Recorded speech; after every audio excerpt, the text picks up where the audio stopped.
under a hoodie. I'm on my bed.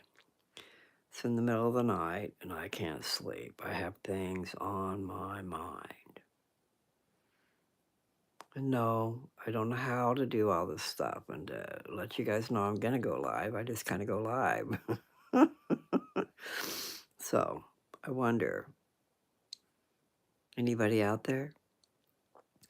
Is there anybody in there? I know it's Pink Floyd. I don't know the words. It's like, hello, hello. No, that's not how it goes, is it? Is it?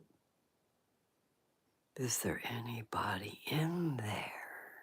You know how they say the lights are on, but is anybody home? Well, I begin to wonder. I got to get serious about some stuff. And I guess I just need to get with the program. I'll be like my granddaughter. Carly says she's going back in time already. I mean, she hit 30. Now she's headed backwards. So she actually hit 31, but she's not claiming it. And I do laugh at that. I'm 71 and I'm not claiming it. Okay, how about that? Let's go back in time. I don't know. Forward in time would be cool too, I guess. Because no matter what, it's going to happen. So I was doing a bunch of lives on TikTok today. I always stay up until it's after midnight, so I get my days confused. And I've got burps going on, sorry. And since I'm just talking, I really don't need these glasses. However, I do need them. If I want to read anything, I definitely need them. I don't know. I already laid down in the bed, had the lights off, covered up my head. That rhymed. But no, I just can't sleep these days. Too much on my brain. I'm really upset with Pennsylvania. I had my driver's license in Colorado, and I had my star, and I could fly. And because I wanted to keep this car that I bought, and here I am in Pennsylvania, in order to register it, I had to go through a bunch of rigmarole. You can't be old and just travel here and there and everywhere. In the old days, somewhere way back when, you could get a driver's license. Well, I'm talking about insurance, but they should have a driver's license for the whole America. So I can just leave one place and go to another and to another and to another instead of all this crap. I want to talk about crap. Yeah, I can do that. It's just aggravating. All the different things that they do to gouge you for money.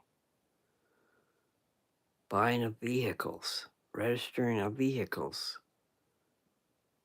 I know it's important. We need to do all this stuff. There's so many people running around without a driver's license, just driving around and, maybe they disappear into the dark when they get caught. Anyway, I haven't wanted to drive. I paid all this money for a car. I got the car for a decent price. I felt real good about that. Okay. But then I had to pay to drive it across country. Gas, hotel rooms, food. And I get here and I have to register it, which means I had to have a driver's license. First thing, I had to get a driver's license. Then I had to get insurance before I could get it registered, right? All these different things I had to do.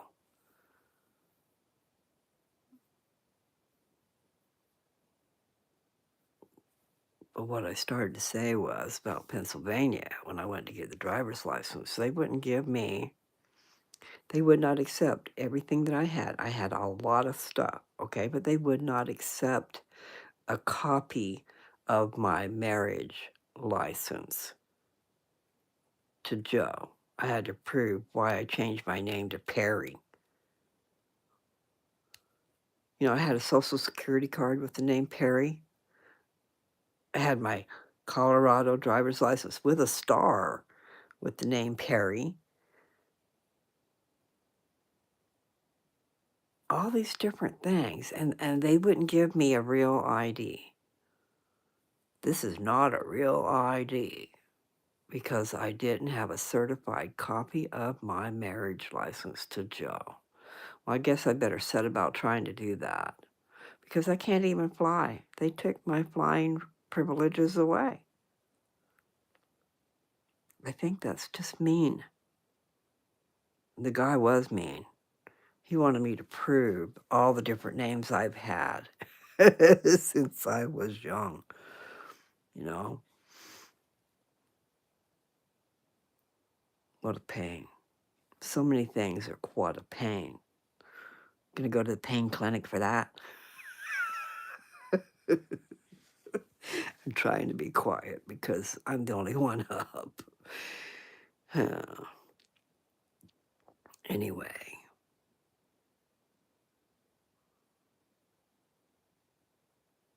aggravation. That's my middle name, right?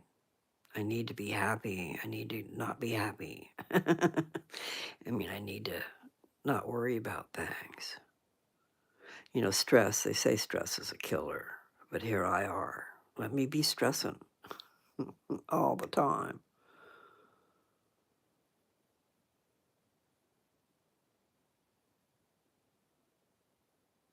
I feel like I can hear crickets in my head, in my ears. I've gotten off track of my pills. It was scary. I went to the eye doctor, got new glasses. The doctor was really good, but the news he gave me wasn't, meaning glaucoma in my left eye. And he says if you get glaucoma, it can go to the other eye too. It doesn't just stay with one. My one eye's doing pretty good, and my left eye has what he thinks is glaucoma. But what he told me was, if I'm on a blood pressure medicine, don't take it at night when you go to bed. He says, when you go to bed, your blood pressure automatically goes down. And so it goes down even further because I'm taking blood pressure medicine at night, which is what's wrong with the back of my eye. It can't get blood. It's not getting blood flow to the optic nerve or something like that.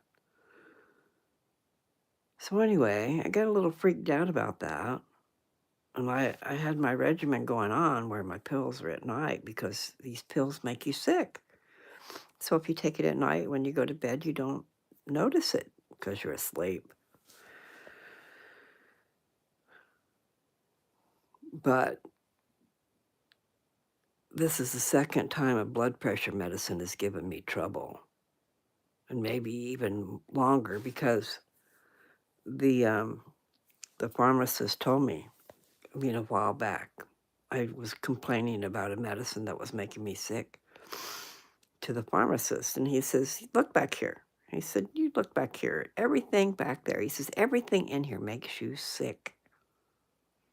He said, "Take it at night when you go to bed." So that's what I've been doing.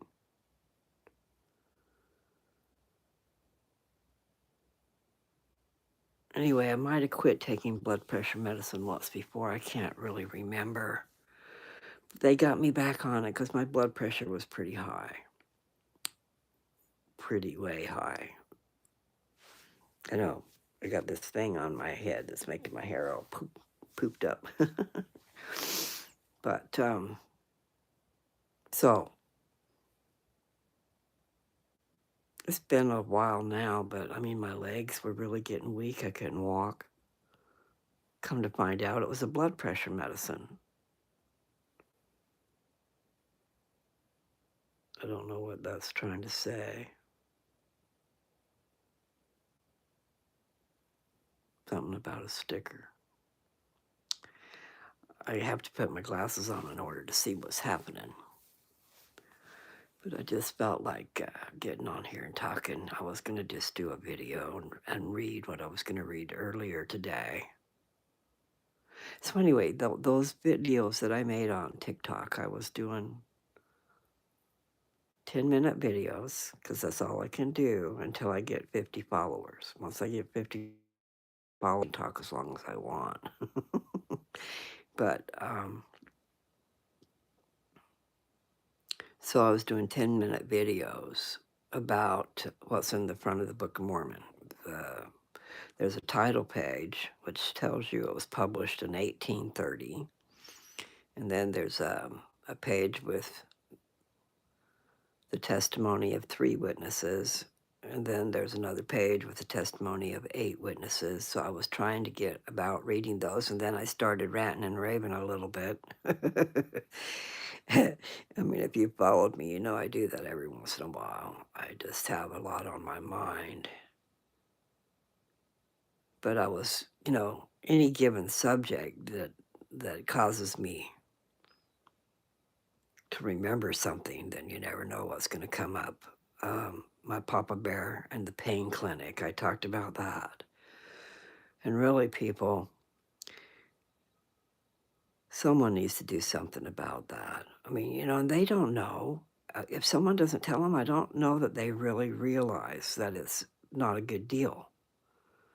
Making all these old people go to a pain clinic like they're an addict when they have diagnosis, they have conditions. They might have bone on bone in their leg. I saw my dad's x-ray. I was there when they did it. One of those ones where you can see it in 3D. He had no cushion in between his bones. Poor man was hardly walking. But anyway, it's just really aggravating when especially our old people. I mean, they've gone through life and here they are kind of broken and hurting. And the doctor's going to make them go through all this crap. I mean, really, that doctor at the pain clinic. I mean, if you saw my videos earlier, you know what I'm talking about.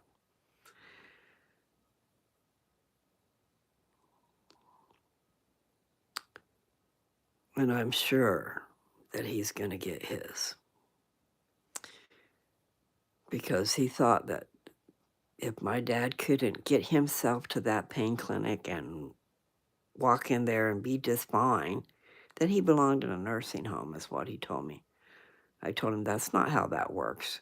Family can be taken care of, but there's no sense in him having to even go there to make sure that he's doing the right thing with his pain pills. 89 years old. Excuse me. All right. I've already ranted and raved about that today, so I don't need to do that. Learn more. Learn more. There's always more to learn, isn't there? And here I am. I'm trying to teach you guys things. I did talk to someone on TikTok today, though. And he said, I didn't know that. So, I mean, I shed a little light, opened up the curtains and let some light in. No, not everybody knows about this Book of Mormon. And what is it?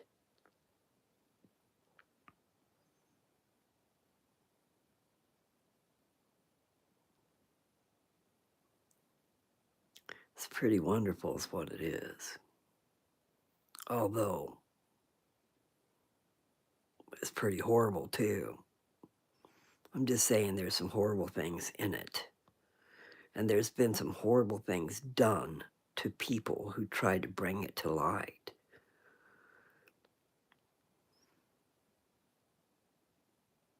These are the last days. The last days of earth as we know it.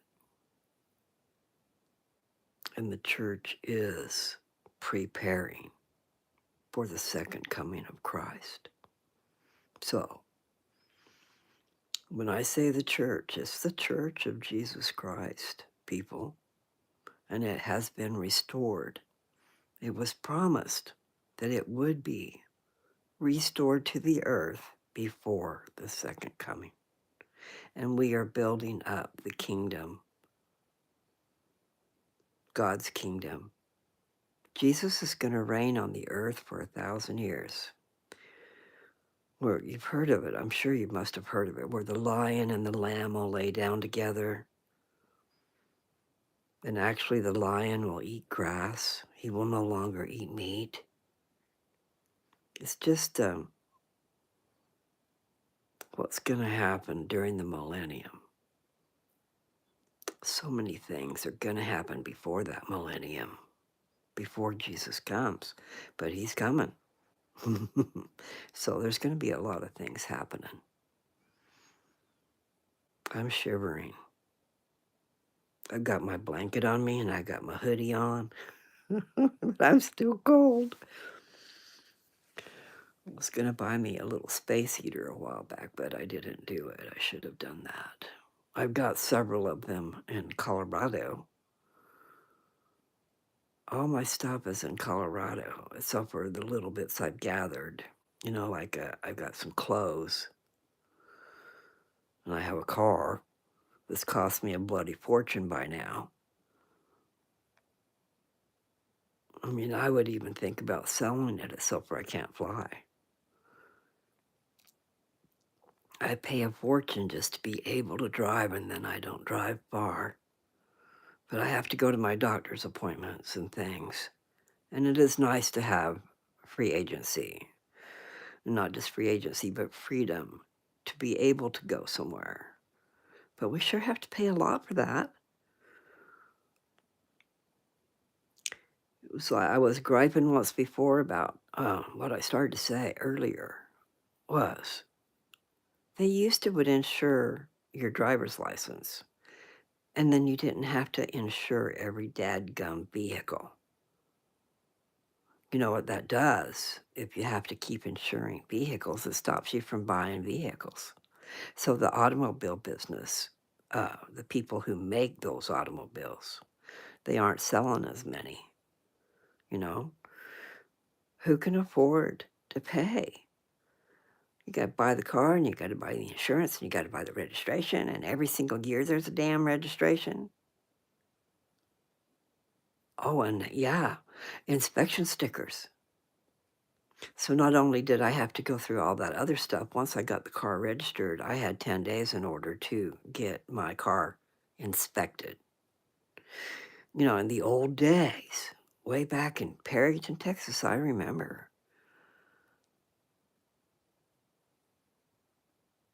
an inspection sticker, $15. And they checked your lights to make sure they all worked. They checked your blades. They checked, just, I don't even know what all they checked, but not very much. Make sure your signals work. But oh no, it's $90 for an inspection sticker, and they get underneath the car and they check everything out, and they would not give me an inspection sticker unless I replaced my shocks. So there you go, another $500 bill. I'm rounding. It was $446. They were going to charge me $520, but I did gripe at the lady on the phone, and the guy that fixed my car, inspected my car, was a neighbor. He's moved since then. But anyway, the point is he might have gave me a little bit of a break because he cut off a half an hour. So $140 an hour. So that would be 70. So he cut off $70 because he cut off a half an hour. So I can't remember exactly. I was thinking it might have been $520, but it was $446.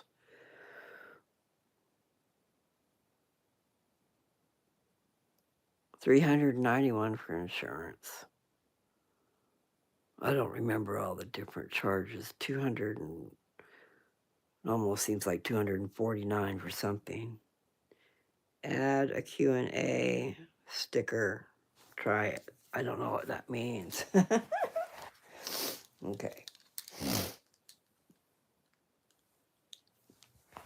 This is welcome to live chat. Remember to guard your privacy and abide by community guidelines. Learn more. But before that, it had something written down there. I've forgotten already.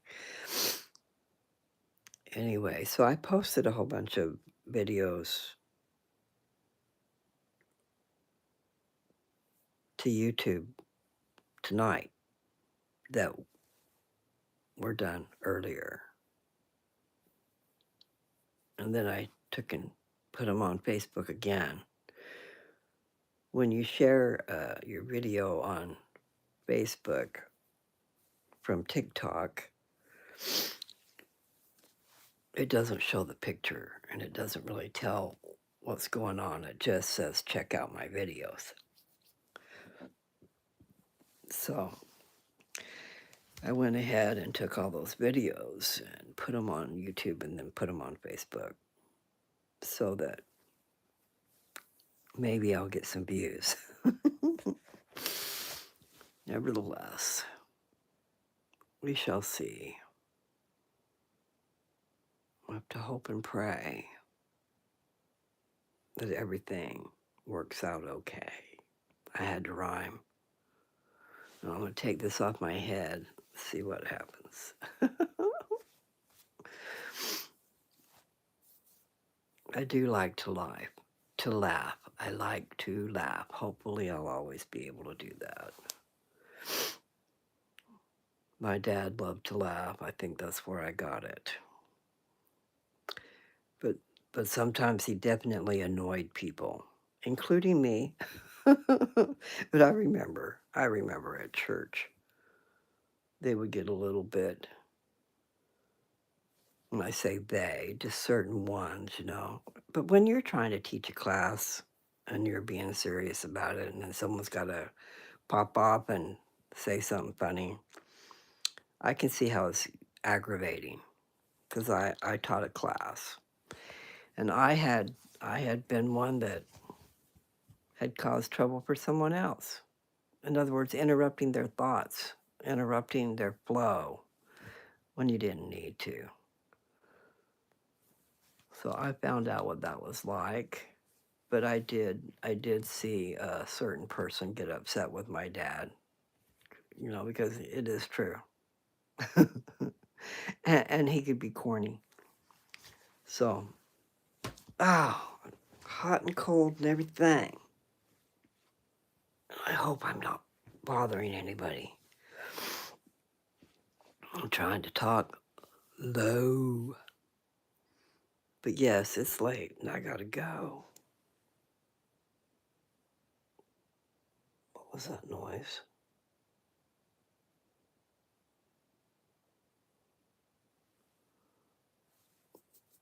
It almost sounded like a telephone. I do need to go to bed. I find myself sleeping really late in the morning because I don't go to bed. Like one morning I didn't go to bed to sleep until after 5. So that's, people are getting up and I'm going to sleep. Well, I wanted to read earlier, but I need to give it more.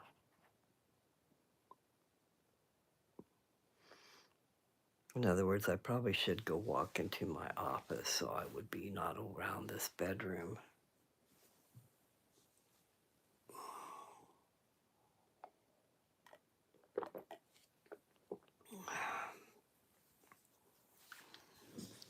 Can you imagine? Put yourself in this young man's place, talking about Joseph Smith, okay?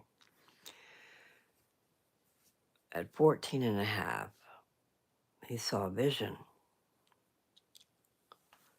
And it wasn't like what I said my vision was like, okay? Mine was in a dream.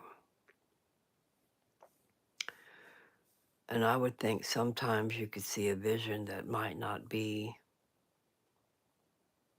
like this one was. Because Joseph Smith, him and his family had been reading the scriptures, and they were reading in James. I'm not sure exactly where, but they were reading in James. And it said, if any of ye lack wisdom, let him ask of God, who giveth to all men liberally and upbraideth not.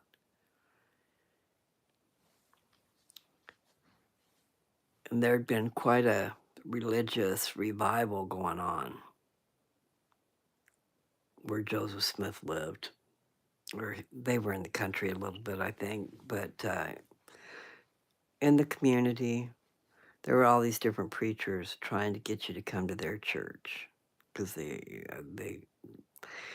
anyway, that was a big to do. And some of Joseph's family was joining this one, and his dad wasn't going to join none of them, and he didn't know what he should be doing. And I don't know how many members of the family there were, but there were several. But anyway, he took it upon himself to go out in a grove of trees and pray to God. He wanted to know, what church should I join?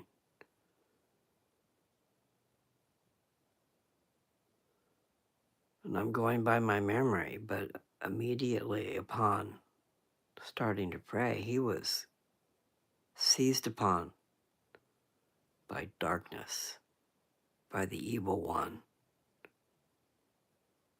And he really thought he was going to die. He said, right at the very last, when he thought he was going to die, a light appeared.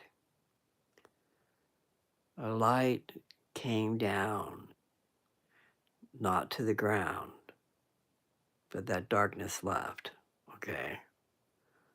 And it was God the Father and God the Son, Jesus Christ, standing in the air.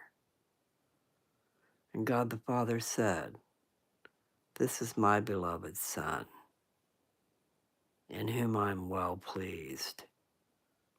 Hear him. I can't even imagine,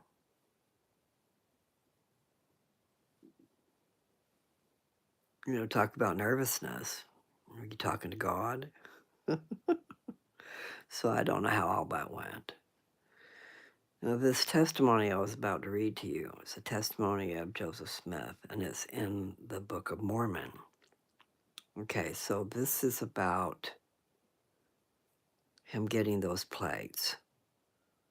It's not going to tell you the first vision, because I could tell that. I got my glasses off. Because I really probably should read this tomorrow. It says the testimony of the prophet Joseph Smith. The prophet Joseph Smith's own words about the coming forth of the Book of Mormon are,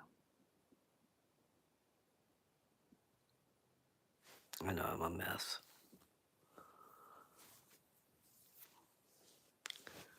On the evening of the 21st of September, 1823, I betook myself to prayer and supplication to Almighty God.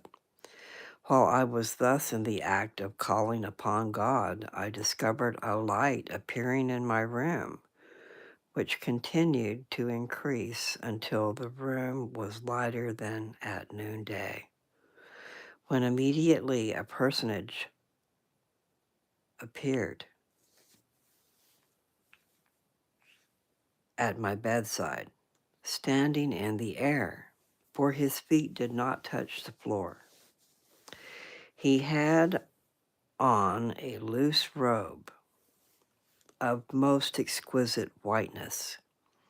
It was a whiteness beyond anything earthly I had ever seen, nor do I believe that any earthly thing could be made to appear so exceedingly white and brilliant. His hands were naked, and his arms also, a little above the wrist. So also were his feet naked, as were his legs, and a little above his ankles. His head and neck were also bare. I could discover that he had no other clothing on but this robe, as it was open, so that I could see into his bosom. Not only was the robe exceedingly white, but his whole person was glorious beyond description, and his countenance truly like lightning. The room was exceedingly light, but not so very bright as immediately around his person. When I first looked upon him, I was afraid, but the fear soon left me.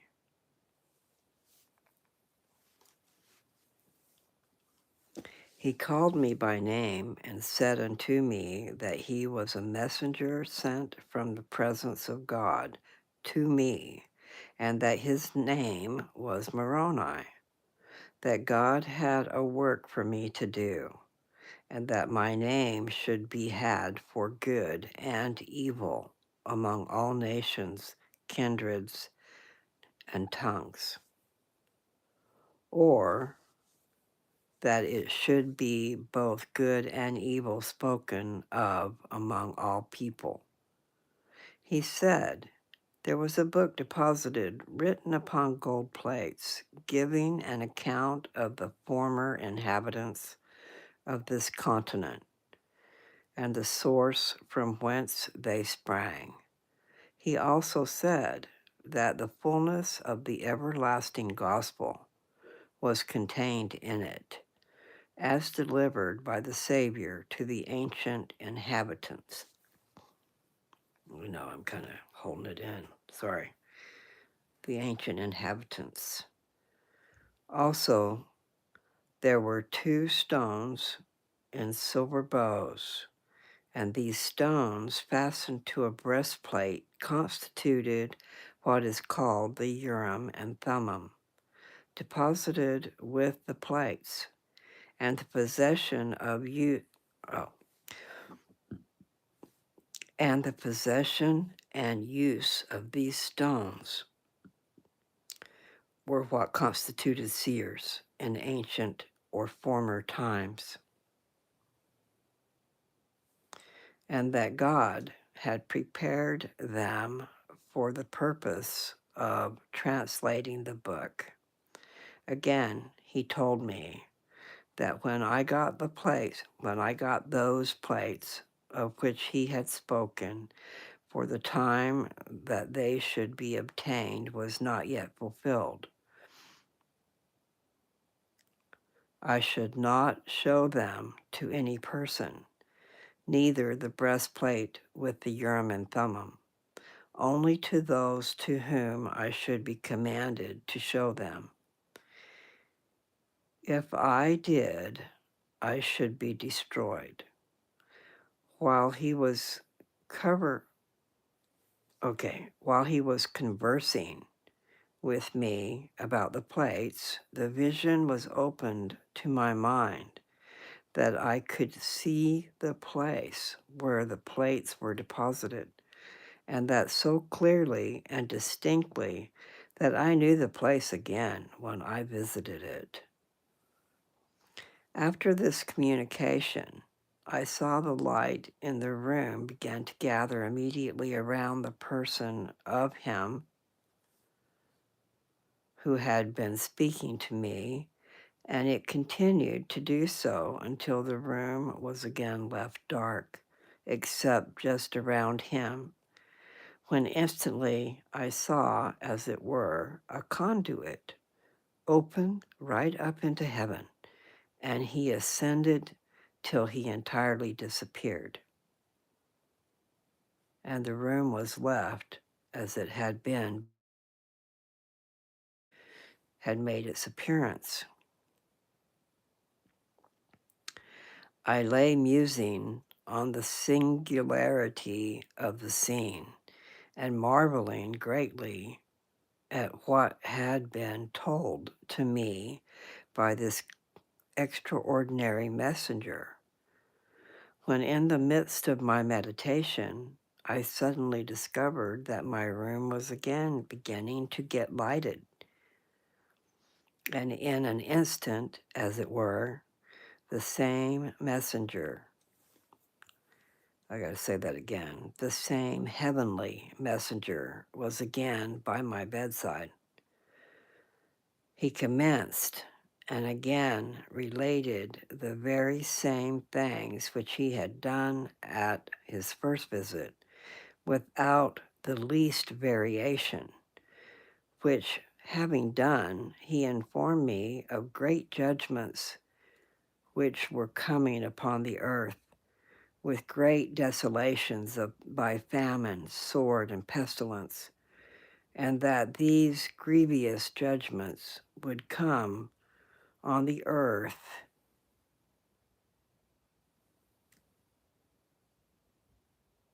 would be, let's see, okay, I'm going to start that little part over, okay, because I moved it. He commenced and again related the very same things which he had done at the first visit, without the least variation, which having done, he informed me of great judgments which were coming upon the earth, with great desolations by famine, sword, and pestilence, and that these grievous judgments would come on the earth in this generation. Having related these things, he again ascended as he had done before. By this time, so deep were the impressions made on my mind that sleep had fled from my eyes, and I lay overwhelmed in astonishment at what I had both seen and heard. But what was my surprise when again I beheld the same messenger at my bedside, and heard him rehearse or repeat over again to me the same things as before.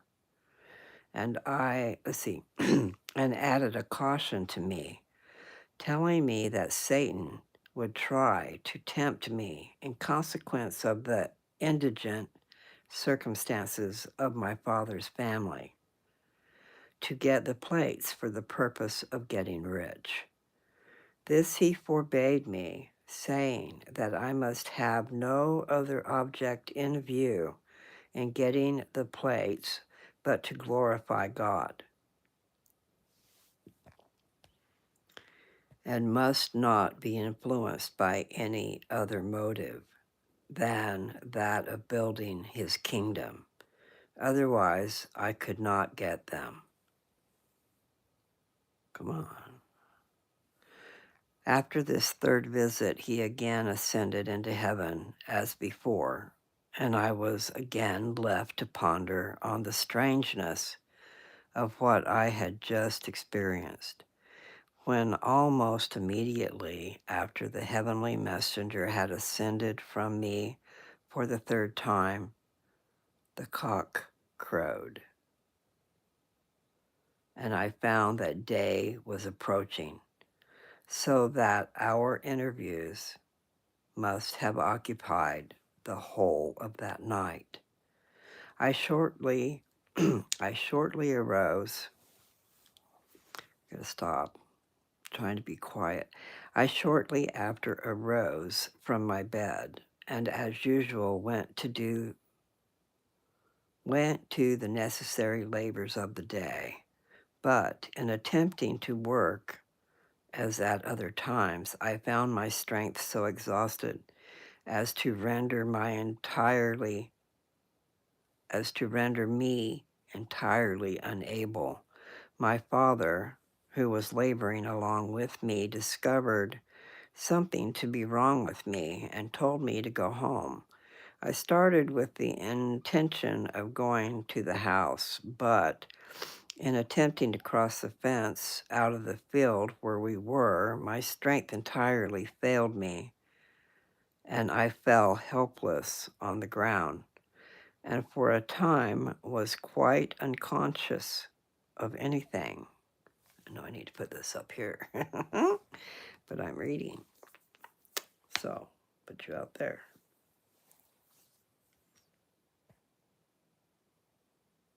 Okay, I made it all the way down there. Conscious of anything.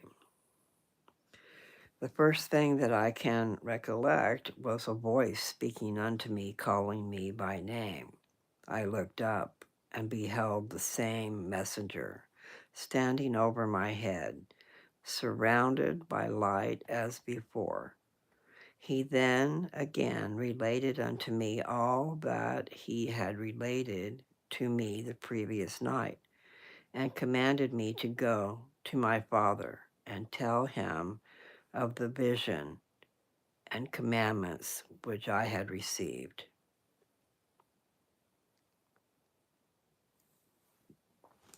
I obeyed.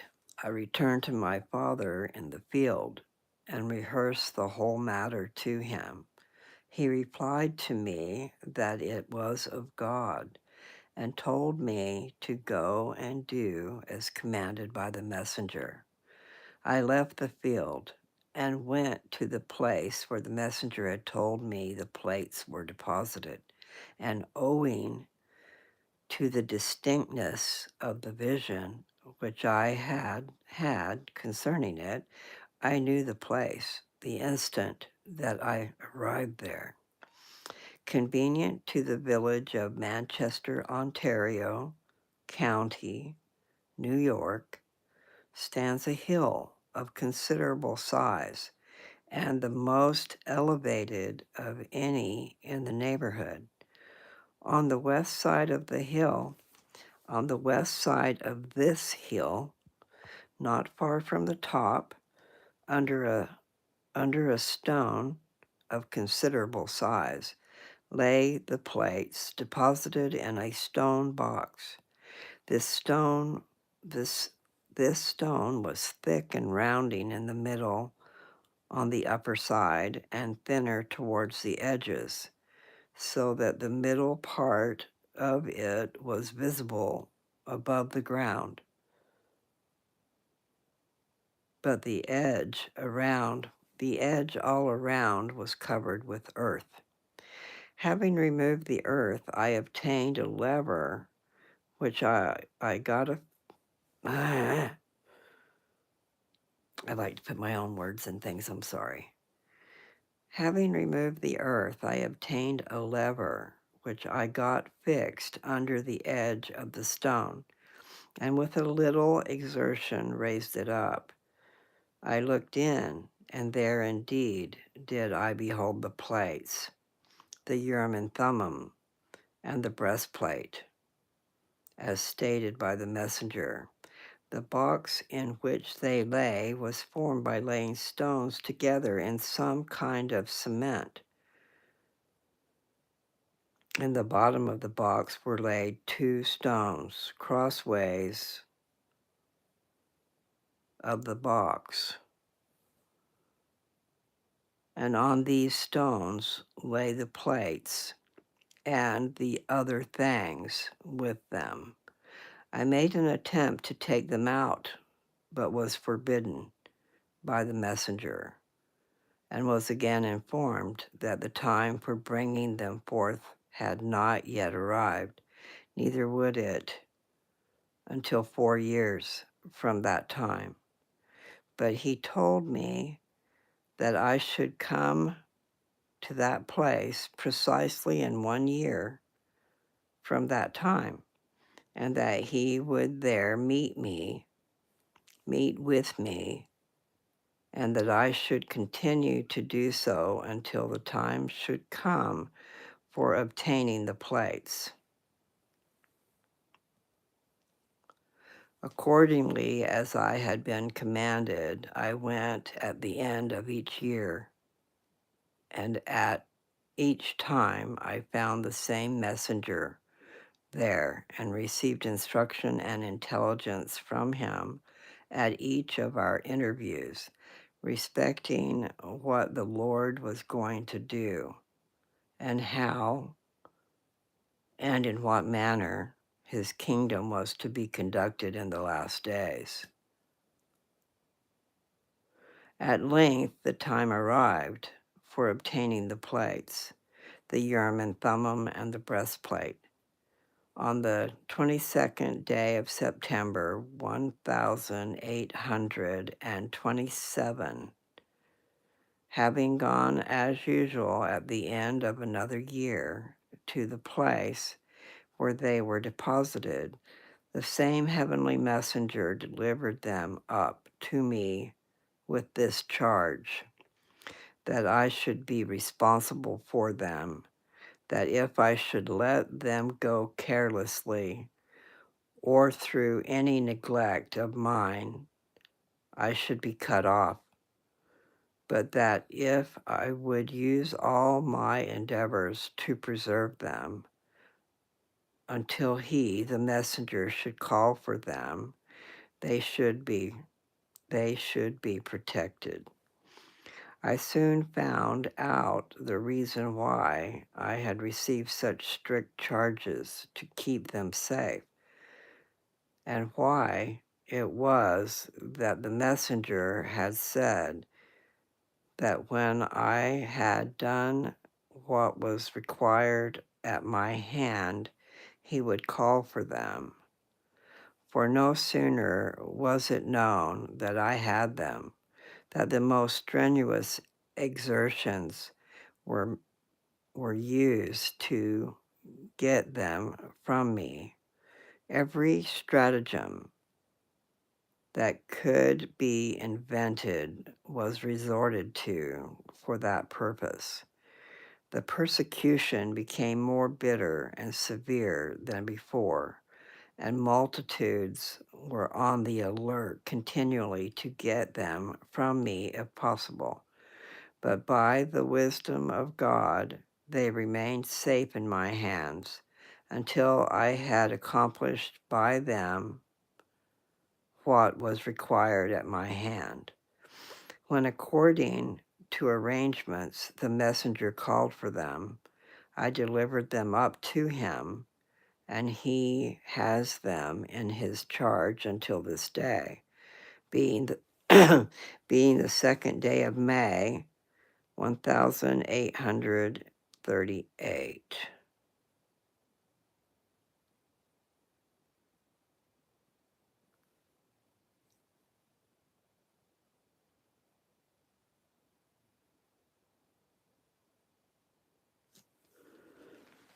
Okay, I got myself a little confused right there.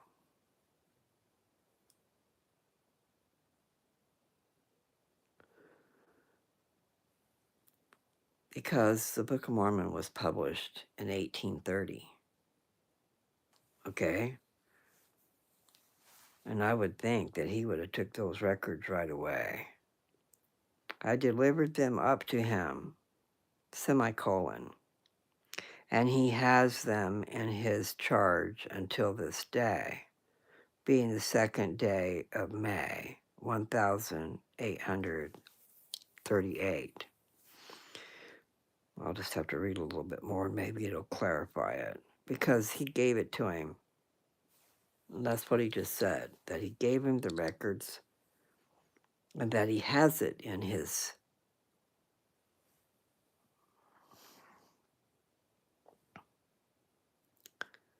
When, according to arrangements, the messenger called for them, I delivered them up to him,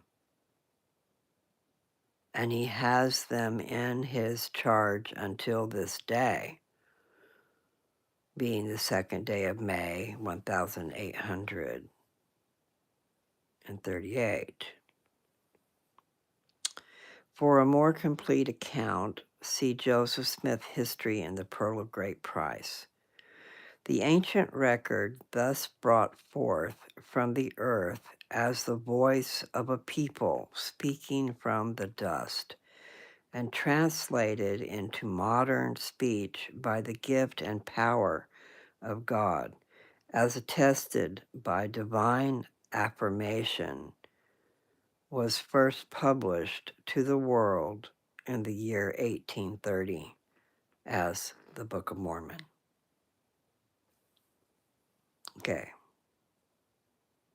so he's writing this probably, I guess, in 1838. Well, that was pretty long. So, what year did he get him? Did it say? 27? I think I read that.